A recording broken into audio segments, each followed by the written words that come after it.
सुप्रभात दोस्तों, मेरा नाम है स्नेहाशीष पहाड़ी। आपको इस वीडियो लेक्चर में स्वागत करता हूँ। ये पार्ट 2 जो कि नेटवर्क थ्योरी का बेसिक कॉन्सेप्ट जो कि हम पढ़ाई कर रहे थे उसी का पार्ट 2 वीडियो है, लेक्चर है।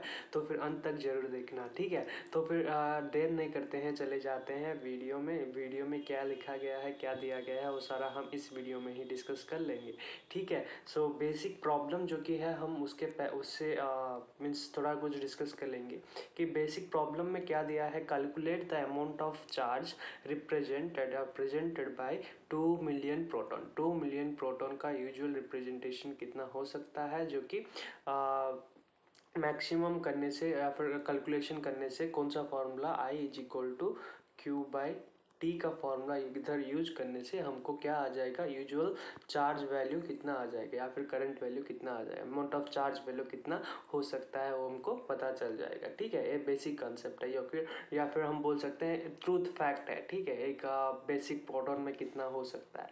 उसके बाद अगर देखेंगे तो फिर I इज इक्वल टू या फिर Q is equal to 5t sine 4πt MC, जो कि Q का वैल्यू इधर दिया है।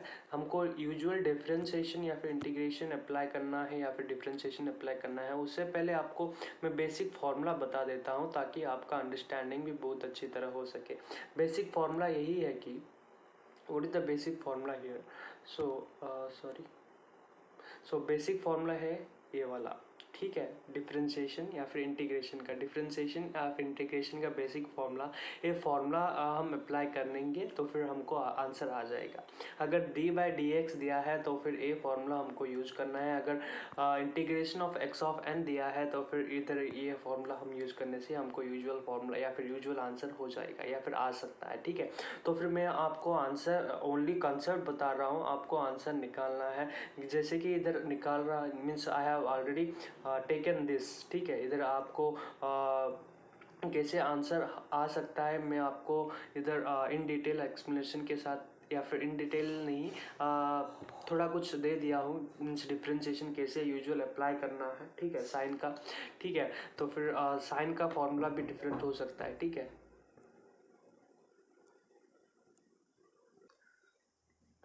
ठीक है। तो फिर इधर आपको आ सकता है यूजुअल फार्मूला जो हमको इंजीनियरिंग मैथमेटिक्स या फिर इंजीनियरिंग में हम पढ़ाई किए हैं, कैसे डिफरेंशिएशन या फिर इंटीग्रेशन निकालना है वो सभी हमको पता है। उसके बाद हमको ए फार्मूला मीन्स क्वेश्चन में स्किप कर दिया था। क्वेश्चन में यही दिया गया था कि I ऑफ टी इधर इतना दिया गया था, तो फिर उसके अप्लाई करने से I का वैल्यू कुछ दिया था, Y का वैल्यू इधर अप्लाई करने से हमको यूजुअल आंसर 5.5 कूलम आ सकता है, ठीक है।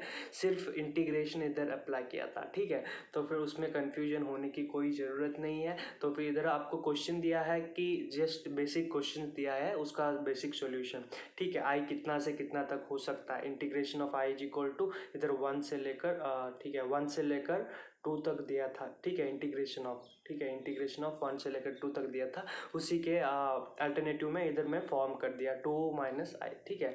तो बेसिक कंसेप्ट है, फिर सिर्फ बेसिक कंसेप्ट में इंटीग्रेशन डिफरेंशिएशन आ सकता है, तो फिर उसी का वीडियो मैं इधर बता दिया, ठीक है।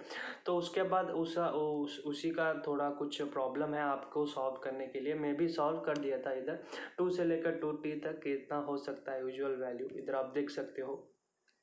करंट का फ्लो इधर रहता है, I का वैल्यू 2a से 2t²a जो कि एम्पेयर में मापा जाता है। उसके बाद t का वैल्यू कितने से कितने तक रहता है वो भी हमको इधर दिया गया है, और उसके बाद उसका फॉर्मूला निकाल कर उसका आंसर, ठीक है। तो थोड़ा कुछ कन्फ्यूजन नहीं होने का, क्योंकि मैं जम्बलिंग कर दिया हूँ, सब कुछ मिला दिया हूँ, ठीक है। उसमें कोई टेंशन नहीं लेने का, ठीक है। तो फिर देर नहीं करते हैं, चले जाते हैं नेक्स्ट। या इधर आप देख सकते हो कि वेरी इंपॉर्टेंट कॉन्सेप्ट जो कि है वोल्टेज। वोल्टेज का मतलब यूजुअल क्या है, हम सभी को पता है वोल्टेज का मतलब यूजुअल क्या है। सो वोल्ट का मतलब यही है कि कितना अमाउंट में वो चार्ज यूजुअल फ्लो होता है, उसको ही वोल्टेज बोलते हैं। हम सभी को पता है, हाँ हमारा घर में वोल्टेज पूरा डाउन हो गया आज, ओ माय गॉड, बल्ब अच्छी तरह से ग्लो नहीं हो रहा है तो फिर वोल्टेज डाउन हो गया। या that's the reason why voltage is very very down. So voltage down कब होता है, जब करंट का इलेक्ट्रॉन का फ्लो बहुत ही कम मात्रा में हो, तो फिर उधर हम बोल सकते हैं कि उसमें उसका अमाउंट में या फिर उस अमाउंट का चार्ज जो कि है वेरी वेरी लेस है, तो फिर उसको ही वेरिएशन ऑफ वोल्टेज या फिर डिफरेंस वोल्टेज डिफरेंशियल भी हम कह सकते हैं। एक पॉइंट से एक पॉइंट का डिफरेंस, ठीक है, वोल्टेज डिफरेंस, ठीक है, पोटेंशियल डिफरेंस भी हम कह सकते हैं, ठीक है। तो फिर देर नहीं करते हैं, यूजुअल डेफिनेशन इधर दिया गया है। To move electron in a conductor work energy prefer, ठीक है, एक इलेक्ट्रॉन को मूव करने के लिए क्या जरूरत है, उसका एनर्जी एंड वर्क का जरूरत है, ठीक है, वो सभी हमको पता है। जैसे कि हम कैसे, हमको मूव होने के लिए क्या हमको चाहिए, हमको वर्क करने के लिए क्या हमको चाहिए, एनर्जी चाहिए। एनर्जी जो कि वर्क हम करते हैं, एनर्जी कहाँ से आता है, जो कि हम खाना खाते हैं ना, उसी से आता है। तो फिर खाना कहाँ से आता है, यूजुअल खाना कहाँ से आता है, यूजुअल खाना का amount proteins, carbohydrates, proteins, fats, वो सारा होता है ना। सो उसी के प्रकार एक इलेक्ट्रॉन का चार्ज जो कि होता है 1.6 × 10⁻⁻19 कूलम,